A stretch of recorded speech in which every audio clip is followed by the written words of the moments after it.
우리 함께 하나님의 말씀 마태복음 7장 13절에서 29절까지의 말씀 우리 함께 교독하도록 하겠습니다.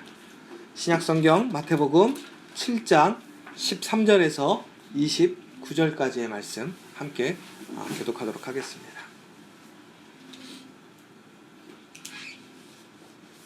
다 찾으셨으면 함께 교독하도록 하겠습니다.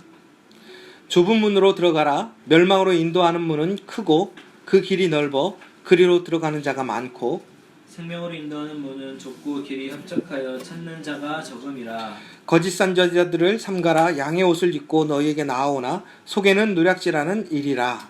그들의 열매로 그들을 알지니 가시나무에서 포도를 또는 엉겅퀴에서 무화과를 따겠느냐. 이와 같이 좋은 나무마다 아름다운 열매를 맺고 못된 나무가 나쁜 열매를 맺나니 좋은 나무가 나쁜 열매를 맺을 수 없고 못된 나무가 아름다운 열매를 맺을 수 없느니라. 아름다운 열매를 맺지 아니하는 나무마다 찍혀 불에 던져지느니라. 이러므로 그들의 열매를 그들을 알리라. 나더러 주여 주여 하는 자마다 천국에 들어갈 것이 아니요 다만 하늘에 계신 내 아버지의 뜻대로 행하는 자라야 들어가리라. 그날에 많은 사람이 나더러 이르되 주여 주여 우리가 주의 이름으로 선지자 노릇하며 주의 이름으로 귀신을 쫓아내며 주의 이름으로 많은 권능을 행하지 아니하였나이까 하리니. 그때 내가 그들에게 밝히 말하되 내가 너희를 도무지 알지 못하니 불법을 행하는 자들아 내게서 떠나가라 하리라.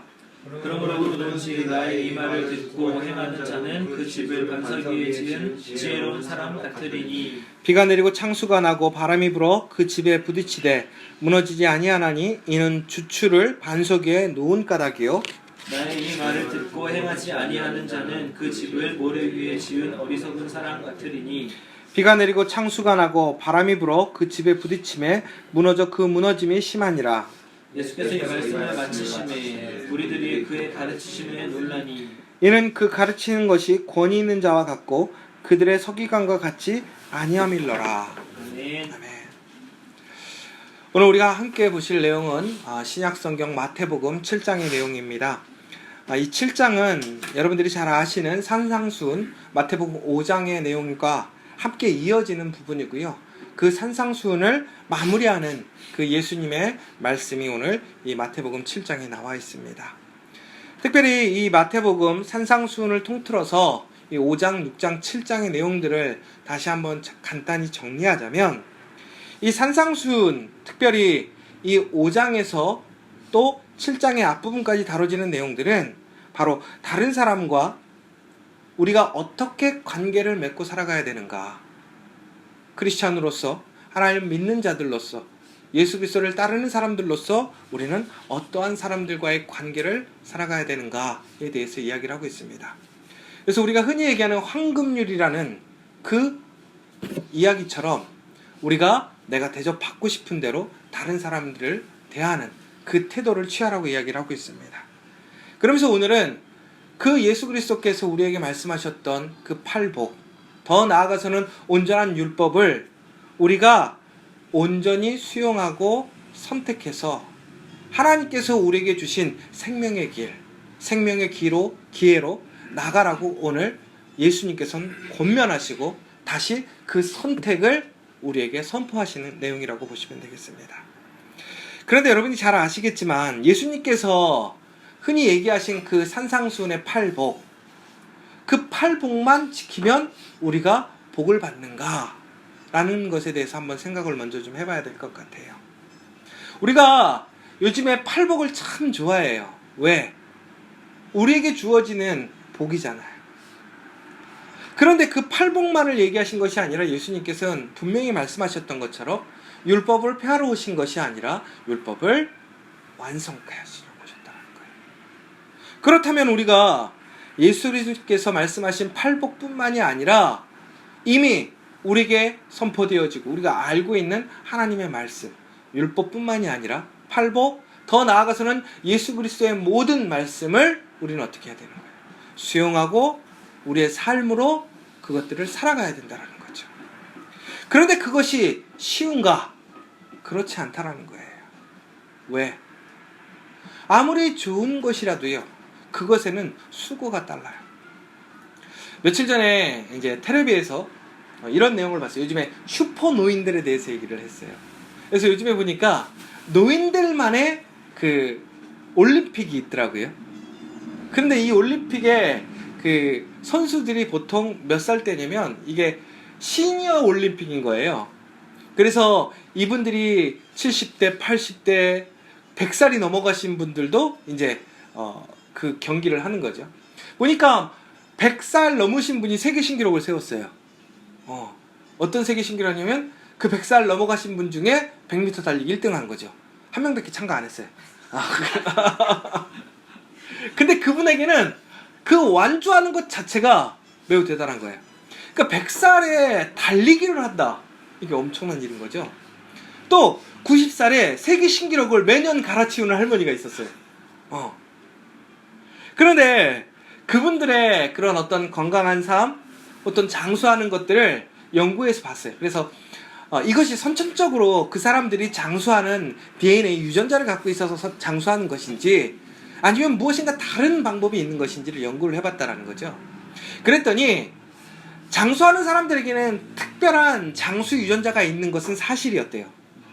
그런데 장수하는 사람들을 표본 조사를 해보니까 DNA, 그 장수하는 DNA를 가지고 있는 사람들이 생각보다 많지 않았더라는 거예요. 그러니까 장수하는 사람들 중에는 DNA를 갖고 있는 분명한 그 요소가 있지만 그 요소 외에도 외부적인 후천적인 요소가 사람들을 장수하게 만드는데 그 핵심이 뭐였느냐? 결국 운동이라는 거였어요. 운동. 그러면 이 운동을 언제 해야 우리의 흔한 노년의 이런 늙어짐을 연기할 수 있을 것인가? 결국은 40살 이후에는 운동을 해야 된대요. 40살부터 그 60살인가? 그 사이에 운동을 하지 않으면요, 그 60살 이후에 급격히 늙어가게 된대요. 그래서 40에서 60세가 흔한 얘기로 황금의 시간이래요. 유상선 집사님도 안 늦으셨어요. 걱정이네요. 안 해요. 지금부터 하면 되는 거예요. 지금부터. 그런데 문제는 이 사실을 안 거죠. 누구든지 이제 건강하게 살고 싶어 하잖아요. 왜 그러냐면 이제는 100세 시대라고 얘기한단 말이에요. 그러니까 100세까지는 사는데 어떻게 100세까지 사느냐가 이제는 요즘에는 가장 중요한 사람들의 관심이라는 거죠. 그러니까 100세까지 살려면 건강하게 즐겁게 기쁘게 살아야 된다는 거예요. 그러려면 뭘 해야 된다는 거예요? 운동을 해야 된다는 거예요. 근데 여러분 생각해 보세요. 매일매일 운동하는 게 쉽지 않아요. 그러니까 우리에게 분명히 희소식이에요. 100살까지 건강하게 살 수 있는 방법을 알게 된 거죠. 지식이 생긴 거예요. 그런데 그 지식에 머무른다고 우리가 100세까지 사나요? 아니라는 거예요. 어떻게 해야 되는 거예요? 그 지식을 우리의 삶에 실천하고 살아야 되는데 이것이 쉽지 않더라는 거예요. 결국에는 뭔가 특별히 하루를 몰아서 심각하게 혹은 아주 격렬한 운동을 하는 것이 중요한 것이 아니라 매일 조금씩이라도 그 운동을 실천하고 어떻게 생활해 나가야 된다는 거예요. 결국은 우리가 우리의 살아가는 이러한 일반적인 삶 속에서도 건강하게 살아가려면 어떻게 해야 돼요? 우리가 수고하고 우리의 시간, 우리의 노력을 기울여야 된다는 거예요. 그러면 다시 얘기하자면 정말 누구든지 100살까지 건강하게 살 수 있는 방법이 있다는 거예요. 쉬워요? 어려운 거예요. 쉬운 것 같지만 어려운 거예요. 마찬가지라는 거예요. 이제 오늘 우리는 예수님을 통해서 우리는 영원한 생명에 이르는 그 하나님의 복을 얻었어요. 더 나아가서는 하나님의 자녀가 되는 권세, 하나님의 부르심에 합당한 한 사람 한 사람들이 되어서 하나님의 영광에 참여하는 그 기회, 그 복음을 듣게 된 거예요. 그런데 들었다고 그것이 우리에게 다 주어지는 건 아니라는 거죠. 그 들은 말씀은 어떻게 해야 되는 거예요? 우리 삶 속에서 실천해야 되는 거예요. 행동해야 되는 거예요. 결국은 그렇게 될 때 우리가 영원한 생명에 이르게 되는 것이고 하나님의 복을, 하나님의 은혜를 경험할 수 있다는 거예요. 그런데 이것이 쉽지가 않다는 거예요. 여러분, 우리가 살아가면서 잘 살고 싶죠. 행복하고 싶죠. 그런데 그 행복은, 잘 사는 것은 우리가 원하는 대로 산다고 해서 이루어지는 것이 아니라는 거예요. 진리 가운데 거해야 되는 거예요. 질서 안에 있어야지만 우리는 진정으로 온전한 행복, 놀라운 그 기쁨을 경험할 수 있고 소유할 수 있다는 거예요. 그러므로 우리가 예수 그리스도의 말씀을 듣고 그 좁은 문으로 들어가기에 힘쓸 때에 우리는 하나님께서 우리에게 주시는 영원한 생명, 능력을 소유할 수 있다는 것이죠. 그런데 이 좁은 문으로 들어가고 있는가, 내가 그러한 삶 속에서 하나님께서 나에게 주시는 그 생명의 길 속에서 살아가고 있는가, 어떻게 확인해 볼 수 있느냐 이거예요. 내가 그렇게 살고 있는지 아닌지 어떻게 알 수 있느냐 이거예요. 결국은 우리 삶의 열매를 통해서 우리가 그 좁은 길 안에서 좋은 사람으로 하나님의 기쁨에 참여하는 그 믿음의 자녀로서 살아가고 있는지를 우리는 알 수 있다는 거예요. 여러분, 좋은 나무는요, 좋은 열매를 맺는데요. 나쁜 나무는 나쁜 열매를 맺을 수밖에 없어요. 우리가 정말 하나님의 말씀에 거하면 우리에게는 생명이 있게 되는 것이고요. 하나님의 능력, 하나님의 축복이 임할 수밖에 없는 거예요. 그러면 왜 우리의 삶이 그 은혜에 거하지 못하는가? 결국은 그건 무슨 얘기예요? 내가 그 말씀대로 살아가지 않기 때문에 그렇다는 거예요. 여러분, 편한 것, 내 좋은 것을 쫓지 마십시오. 예수님께서 우리에게 말씀하신 그 말씀을 향해 나아가는 여러분이 되십시오. 그것이 진정한 복이고 은혜라는 거예요. 오늘 말씀은 그런데 참 신기한 것은 그 말씀에 대해서 왜 예수님께서 오늘 다시 이야기하셨을까? 예수님은 예수님의 제자들, 더 나아가서는 오늘 예수님의 말씀을 듣고자 수많은 사람들이 모인 그 자리에서 이 얘기를 하시는 거예요. 하나님의 복을 선포하시는 거예요. 하나님의 은혜와 자비에 대해서 이야기하고 있어요. 그런데 많은 사람들은 그 기쁜 소식을 단순히 지식으로만 머물려고 하는 사람들이 있어요. 절대로 듣고 그대로 있으면 그 복이 주어지지 않는다는 것에 대해서 다시 한번 말씀하시는 거예요. 또 한 가지는 이미 내가 하나님의 말씀 안에서 하나님의 그러한 모든 것을 지키고 살아간다고 했을지라도 그것이 우리에게 완전한 것이 아니라는 거예요. 교만하지 말라는 거예요. 종국에는 우리가 우리의 행하는 의로움이나 행위에 만족하고 기뻐하고 있다면 우리 또한 바리새인과 같이 되어질 수 있다는 거예요. 좁은 길, 그 좁은 문은 쉽지 않은 거예요. 하나님의 말씀대로 사는 거는 만만치 않아요. 그러므로 우리가 항상 우리는 깨어서 그 말씀대로 살아가기를 힘써야 될 것이고, 부단히 그 말씀에 이르지 못할지라도 그 말씀을 붙들고 온전히 하나님의 좋은 열매를 맺고자 힘쓰는 사람이 되어야 된다는 거예요. 그렇게 될 때 우리는 존국에는 하나님의 귀한 열매를 얻을 수 있다는 것을 오늘 예수님께서는 그 말씀을 하시는 거예요. 그러면서 선택하라는 거예요. 어떻게? 예수님께서 말씀하신 그 생명의 길, 생명의 열매를 소망하며 살아가기를 원하라는 거죠. 그러려면 어떻게 하라는 거예요? 행동하라는 거예요. 저는 오늘 이 말씀을 듣는 사람들의 마음이 어땠을까 한번 생각해 보는 거예요. 그 가운데 있는 사람들의 마음이 어땠을까요? 오늘 말씀해 보시면 오늘 읽었던 내용 중에서 7장 27절, 그러니까 28절에 보면 28절에 이렇게 나와 있어요. 예수께서 이 말씀을 마치심에 예수님께서 이제 이 말씀을 하신 거예요. 무리들이 그의 가르침에 놀라니. 예수님이 말씀을 하셨는데 하나님의 복, 하나님의 그 놀라운 그 섭리와 은혜, 그 복음을 선포하신 거죠. 그랬는데 사람들이 그 가르치심에 놀랬다라는 거예요.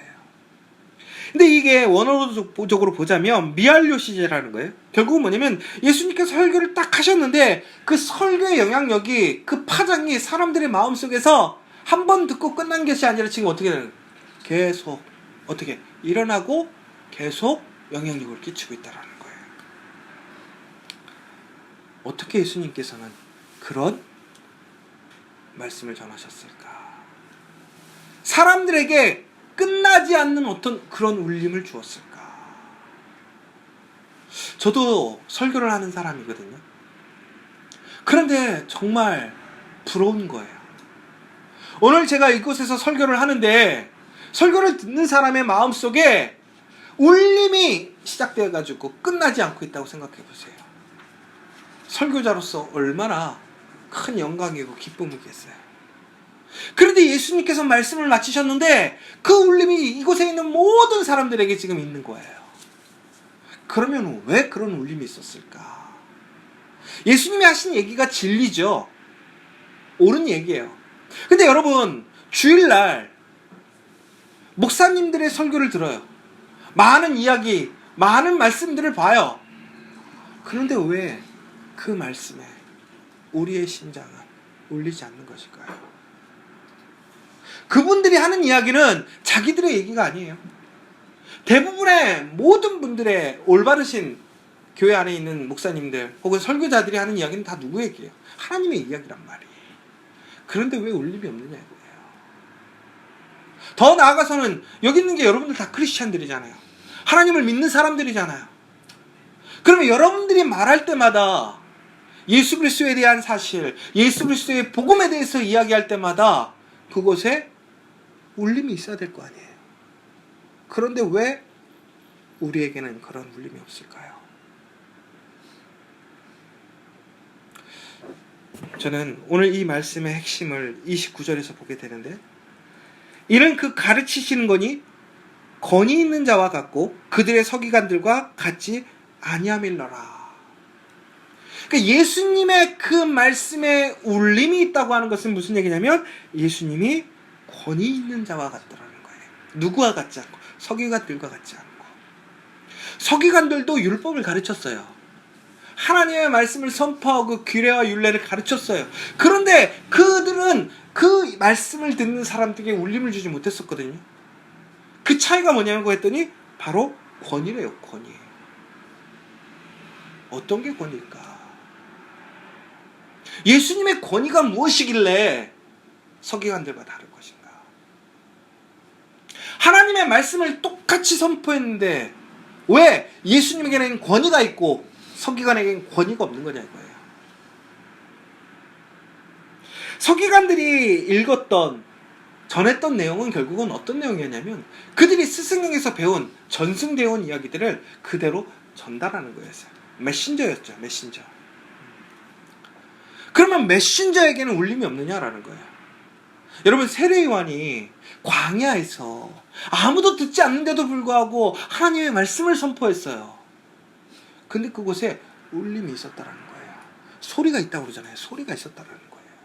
그 소리가 사람들의 마음을 울려서 회개하는 역사를 일으켰단 말이에요. 왜 세례요한은 회개하라 이것을 선포했는데 사람들에게 울림을 주었고, 서기관들도 마찬가지로 하나님의 말씀을 선포했는데 왜 울림이 없고 권위가 없느냐 이거예요. 예수님의 말씀에 권위가 있었던 것은 바로 예수님 자체가 권위의 본질이었기 때문에, 근원이었기 때문에 그렇다는 거예요. 예수님이 누구냐 이거예요. 하나님의 아들, 하나님이신 거잖아요. 결국은 예수님이 말씀하시는 것이 진리요 생명이라는 거죠. 예수님은 살아계신 하나님이라는 거예요. 결국은 그 예수님 자체가 권위였기 때문에 세상의 그 어떤 것도 예수님 앞에 그런 능력을 행할 수 없다라는 거예요. 그러면 우리가 여기서 기억해야 될 것은 뭐냐? 그 예수님의 말씀을, 그 살아계신 하나님의 말씀을 우리가 온전히 선포한다면 우리의 말에도 권위가 있어야 되는 거예요. 그런데 이 권위에 가장 중요한 게 과연 뭘까? 바로 확신이었던 것 같아요. 확신. 예수님의 말씀을 마치셨을 때에, 예수님의 말씀을 하셨을 때에 예수님은 그 권위 안에서 확신을 가지고 말씀을 선포하셨다는 거예요. 의심하거나 주저하거나 두려워하지 않았다는 거예요. 왜? 예수 그리스도의 말씀이 진리이자 생명이니까 확신이 있었어요. 그러니까 그 진리의 권위가 그 사람들에게 선포되어졌다는 거예요. 서기관들이 과연 예수 그리스도의 말씀을 알았을까요? 몰랐죠. 그들은 예수님이 하나님의 아들이라는 걸 몰랐다는 거예요. 여러분, 저는 오늘 이 말씀을 통틀어서 보면서 결국은 우리가 얼마나 하나님의 말씀을 인정하고 확신하고 있는가. 결국은 내가 그 말씀을 확신하고 있다면 내 삶은 어떻게 살아야 될 것인가. 여러분, 정말 예수님의 말씀을 진리의 말씀, 생명의 말씀으로 확신하고 계십니까?